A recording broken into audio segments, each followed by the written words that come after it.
गिरीश भाऊंनी एक गोष्ट कानात सांगितली, व्यासपीठावर बसलेल्या प्रत्येकाने भाषण केलेलं असल्यामुळे आणि ज्यांनी ज्यांनी भाषण करून घेतलेलं आहे त्या सगळ्यांना निवडून ज्यांनी आणलेलं असेल त्या सगळ्या कार्यकर्त्यांच्या समोर खूप काही जास्त बोलायचं नाही, हे सगळे हुशार कार्यकर्ते. व्यासपीठावर बसवणारे कार्यकर्ते ज्या वेळेला समोर बसलेले असतात त्या ठिकाणी गिरीश भाऊंनी हा सल्ला दिला की त्या ठिकाणी तू जास्त काही बोलायचं नाही. मला भाऊ हाही संकटाचा विषय आहे की या मेळाव्याकरता जळगावच्या या कोपऱ्यापासून चाळीसगावच्या त्या कोपऱ्यापर्यंत, त्या कोपऱ्यापासून चाळीसगावच्या अंमळनेरच्या या कोपऱ्यापर्यंत कार्यकर्त्यांचा गोतावळा फार मोठा या ठिकाणी आपल्याला बघायला मिळतोय. ताई, मी तुम्हाला खूप शुभेच्छा देतो. आत्ताच बाविस्कर साहेबांनी सांगितलं की सगळे निष्ठावान लोक व्यासपीठावर बसलेले आहेत.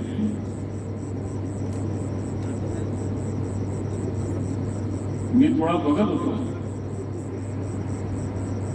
काही समज गैरसमज आमच्याविषयी असतात, पण ताई समजा जर का मी इकडे राहिलो असतो तर कदाचित आमदार झालो नसतो, आणि मी कदाचित आमदार झालो नसतो तर तुम्ही आता 2024 ला खासदार झाल्या नसत्या.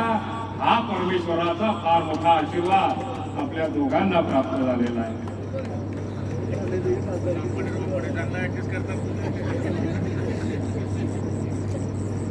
मी त्यांना एवढ्या करता शुभेच्छा देतो की त्या आमच्या तालुक्याच्या सून आहेत आणि आमच्या तालुक्याच्या सुनेला भारतीय जनता पार्टीने फार मोठा विचार करून उमेदवारी दिलेली. कदाचित आमच्या तालुक्याच्या तुम्ही मुलगी राहिली असती किंवा सून नसत्या तर उमेदवारीचा आम्ही विचारही केला नसता भारतीय जनता पार्टीने. काही नेत्या लोकांचं असं म्हणणं असतं ताई, सून ही परक्या घराची असते, तिला इकडे उमेदवारी देण्याची आवश्यकता नाही. परंतु भारतीय जनता पार्टीची जुनाट लोकांची संस्कृती नसल्यामुळे आज सुनेचा विचार जळगाव जिल्ह्यातल्या अंमळनेर तालुक्यातल्या नेत्यांनी केला, याचा सार्थ अभिमान आमच्या सारख्यांना सगळ्यांना आहे.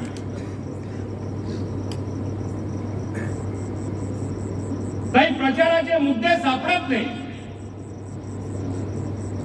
पण प्रचाराचे मुद्दे जर का सापडले नाही तर कधी कधी तुमच्यावरती असाही आरोप केला जातो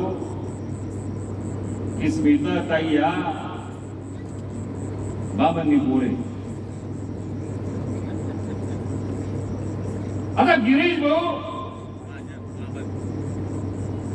तुम्हालाही ब्राह्मण लोक काही समजत असतील, मला माहिती नाही किशोर भाऊ महाजन समजल्यानंतर, पण ब्राह्मणाची मुलगी आहे.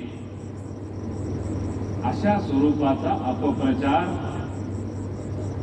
करण्याची आवश्यकता ज्या वेळेला असते त्यावेळेला पायाखालची वाळू घसरलेली असते. मलाही कधी कधी शंका येते की इतके ताईंचे भाऊ बसलेले आहेत, माझी एकट्याची वहिनी आहे, तुम्ही सगळे ताईंचे भाऊ बसलेले तिथे, पण माझ्या अभिमानाने सांगतो उदय बापू हे माझे भाऊ होते.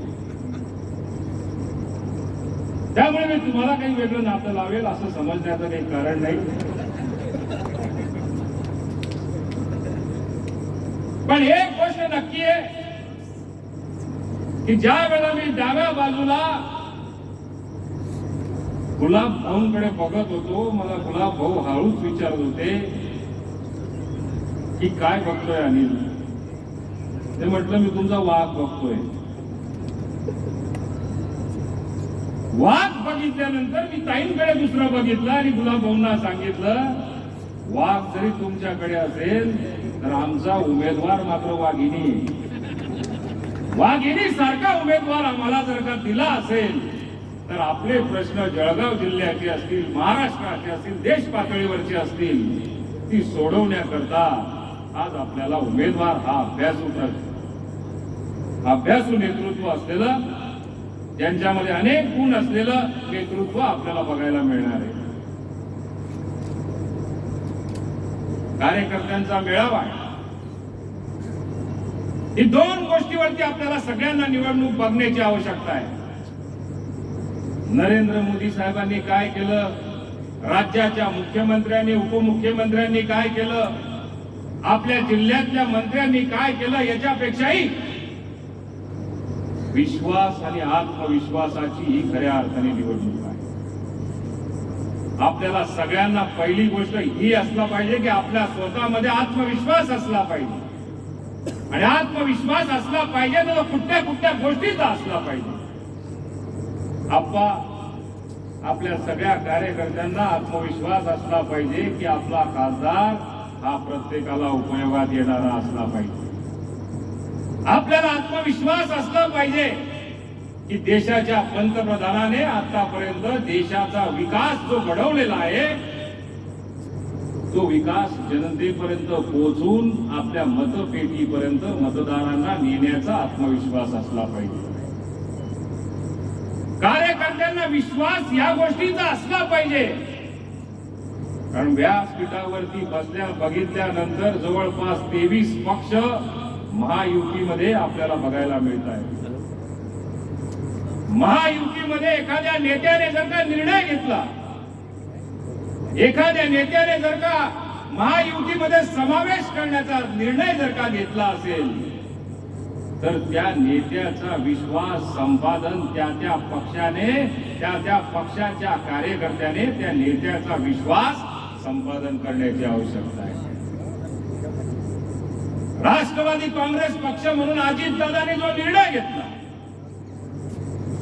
तर राष्ट्रवादी काँग्रेस पक्षाच्या जिल्हाध्यक्षापासून तर स्थानिक पातळीवरती काम करणाऱ्या प्रत्येक राष्ट्रवादी कार्यकर्त्याची एक जबाबदारी आहे की ज्यावेळी मतदानाला जाऊ, ज्यावेळी प्रचाराला जाऊ, ज्यावेळी आपण समजा जर का प्रचारात फेरीमध्ये असू, त्यावेळी अजित पवारने टाकलेला तुमच्यावरचा विश्वास हा त्यांचा विश्वासाला आपण पात्र ठरलं पाहिजे, याचा आत्मविश्वास आपल्याला असणं गरजेचं आहे.